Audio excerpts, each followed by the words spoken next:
Hello and welcome. Welcome to another Ai Guild Competency Profile. Today we're looking at a principal analytics engineer. We're looking at a principal analytics engineer who has considerable experience in the field already.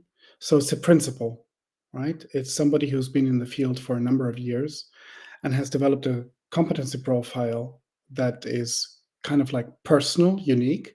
So these are the personal strengths that this person has, as well as one that clarifies what a principal analytics engineer actually looks like, both in terms of the engineering for analytics and the career level of being a principal. So that's what we're going to look at today. You're welcome to ask questions. You can find on LinkedIn and YouTube a copy of the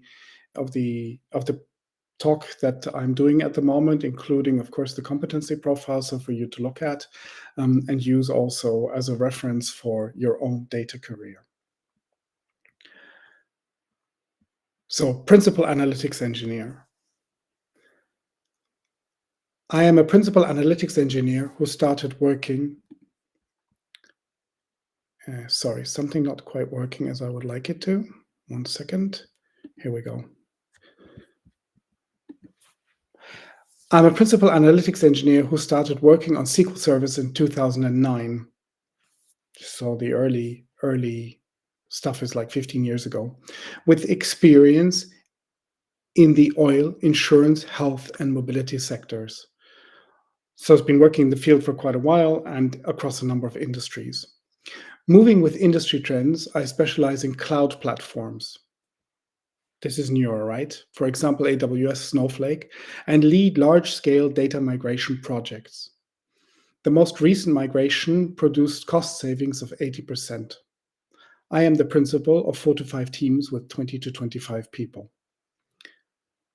So here we have something that is the personal strength of this principal analytics engineer, the large-scale data migration. And then to make clear what we're talking about, an example, so the most recent one produced cost savings of 80%.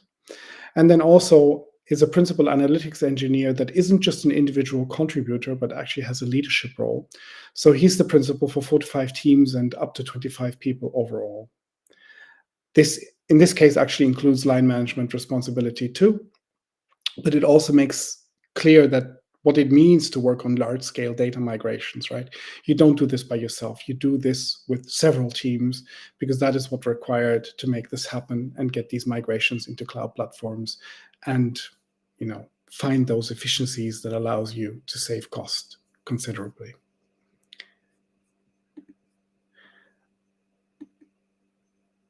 Now, you're looking at a competency profile, and you're looking at a competency profile the way you were looking at it, because there's something that is held over the past decade, and that is that the most successful practitioners in the data field are those with substantial deep expertise in at least one aspect.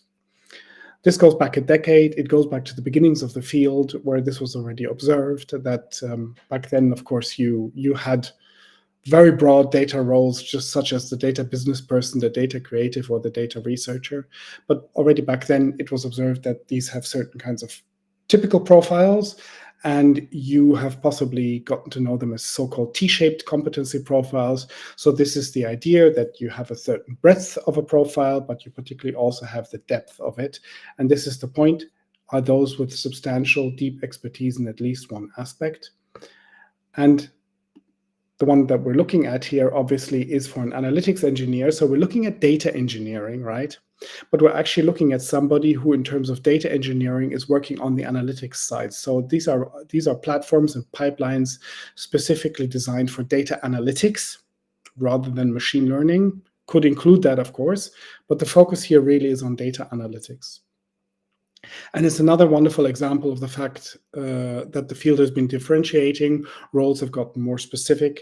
And in this case, you see that and you know this, right? That building pipelines for analytics isn't quite the same as machine learning.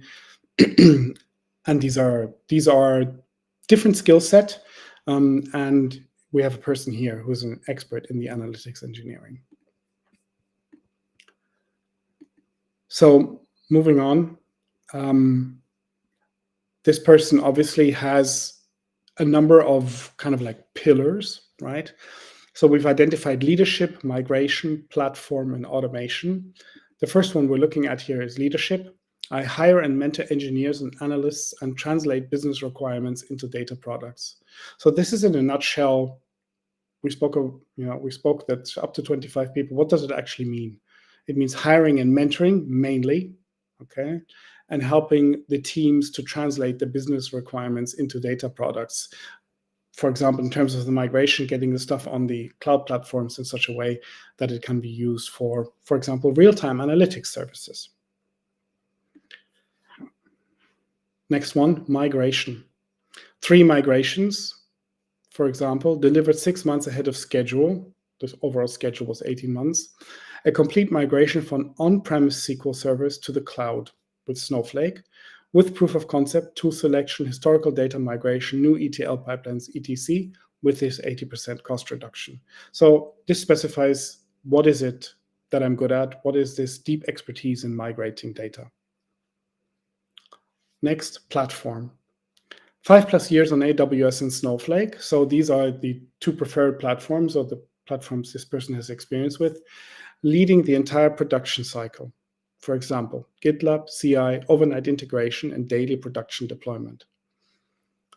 Yeah, leading the entire production cycle. So this is a principal analytics engineer, and that means there's enough experience there for this person to lead this entire production cycle. I created a standardized workflow based on a data lake. Okay, S3 buckets, DWH. So data warehousing, right? So AWS and Snowflake are the main platforms this person has worked on. By implication, of course, you could add other platforms or train yourself to use other platforms, but these are the 2 main ones. And then final pillar, automation.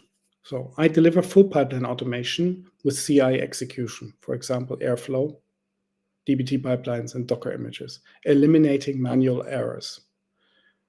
So if you do things at scale, you need to automate, and you need those automations to be correct. Okay? And this is clarifying that this person knows how to deliver full pipeline automation, so all of it.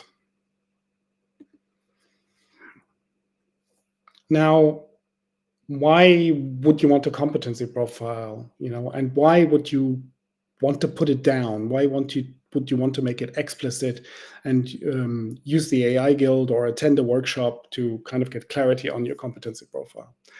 There are like 5 use cases for this: 1 promotion, 2 outreach, 3 clients, 4 LinkedIn or professional media, and 5 interviewing. So the main point here, of course, of a competency profile is that it's supposed to exist it's supposed to work for you in your existing work environment. Your existing work environment means that it's part of planning your data career, of figuring out how to get your next promotion, what you need to do for the next promotion, and to show to your company what you're really good at. So that's why promotion, schedule a conversation about your career opportunities inside the company based on your competency profile. Possibly also something you can turn to the AI Guild for is mapping the competencies of the whole team. The next thing is outreach, contacting other senior industry colleagues to attract more attention, to network better. It's a nice way of showcasing who you are professionally. 3 clients. So if you're working in a role that includes freelancing or consulting, or is exactly that, then it's an easy way of showing the buyer what your abilities are. 4 is you can use it on LinkedIn. You can use it on a LinkedIn post. You can include it as a feature in your LinkedIn profile. It gives anybody who wants to contact you very briefly, but very accurately, an idea of your unique competency profile. And finally, should you actually be looking for your next challenge, you can use the competency profile to structure the interviewing process and make it work in your favor.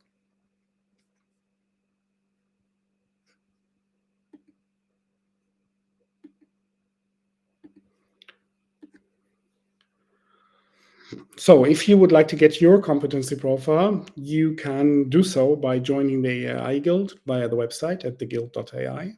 And through that website under events, you can also sign up for career workshops for members.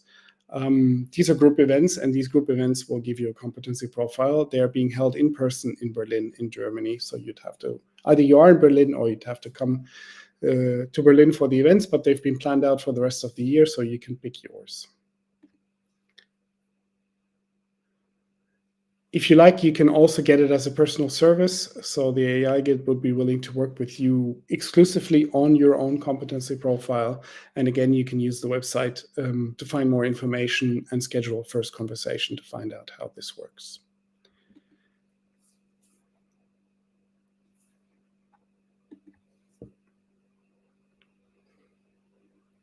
So competency profiles. The AI Guild has created more than 100 of these. And if you like, you can join Europe's leading practitioner community.